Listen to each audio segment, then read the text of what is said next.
You happy? Right then.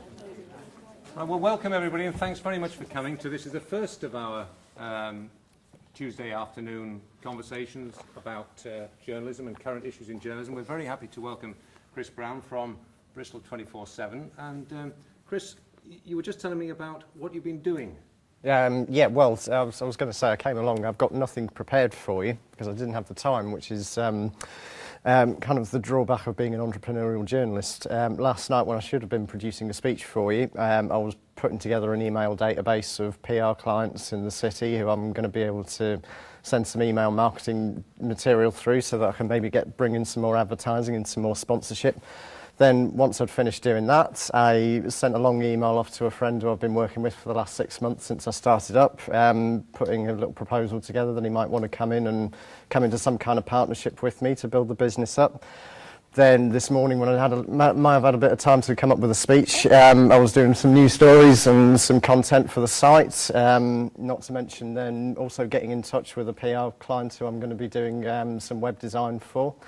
All different facets of all the things that I'm trying to do, and this is basically what the new entrepreneurial journalism is all about. It's not just being a reporter, it's not just being a journalist, it's also being a marketer, it's also being an advertising executive, it's also being a web designer, it's having a broad range of skills really to try and make the most of the opportunities that are out there, to try and make sure that I'm part of the future and not just part of the old media kind of establishment, really, you know. It begs the question, where do you fit the journalism in? Where do I fit the journalism? Wherever I can. I mean, that's the stock in trade of what I do.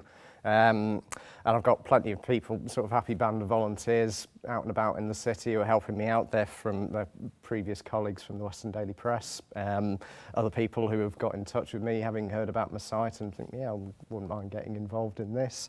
So that makes up the core bit of my day, but that's having been going 6 months, that's probably been the biggest drawback, and the one thing I've learned more than anything else is that you've really got to be so determined and decisive with your time management to make sure that you're not spending all your day just searching around and putting content together. It's also about getting out there and trying to do the business side and making it financially worthwhile for what you're doing. It's not just a case of being a journalist throughout the day anymore. You have got to manage your time, and that takes up evenings, it takes up weekends as well, but hopefully the rewards will be there in the end.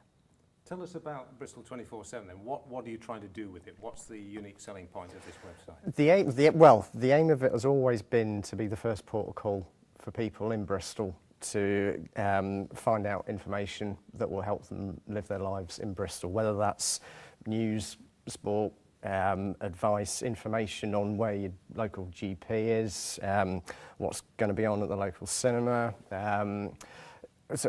and also hopefully in time it will be the first port of call for visitors to the city to find out sort of where there's a good hotel deal, things to do, walks to take throughout the city, the sort of sightseeing kind of routes that you can take, that sort of thing, you know. So it aims to be almost, I came up with a bit of a fatuous phrase called the Google of Bristol, but that's kind of where it as I see it going eventually, hopefully, is it's that one place where I either have the original content to provide residents or visitors with the information that they need, or at the very least give them links so that they can go off and find the information elsewhere.